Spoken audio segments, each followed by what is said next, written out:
आज मस्त असे बाजारात बोंबील भेटले, म्हटलं चला आज बोंबील फ्राय करूया.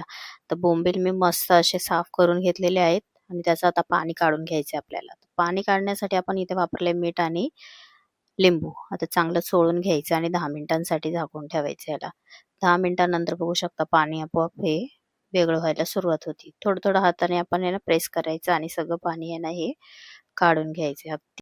बिना झंझट वजन न ठेवता अगदी बघा सहजपणे किती आपलं पाणी हे बोंबलाचं वेगळं झालेलं आहे. तर आपण आता बोंबील मसाला लावायला घेऊया. तर इथे मी कोकम आगळ घातलाय, मीठ घातलंय, हळद 2 चमचे, लाल तिखट 1 चमचा, काश्मीरी मिरची पावडर वापरली कलरसाठी आणि 1 चमचा आलं लसूण पेस्ट. आता याला चांगलं आपण या बोंबलाला आहे ना चोळून ठेवायचंय.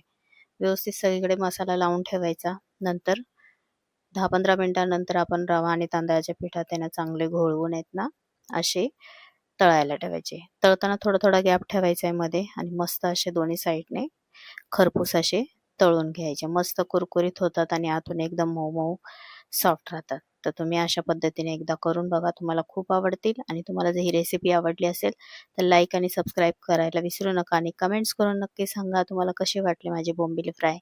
पूर्ण व्हिडिओ बघायचा असेल तर ट्रायंगलला क्लिक करा. बघू शकता किती छान झालेले आहेत बोंबील. एन्जॉय करा.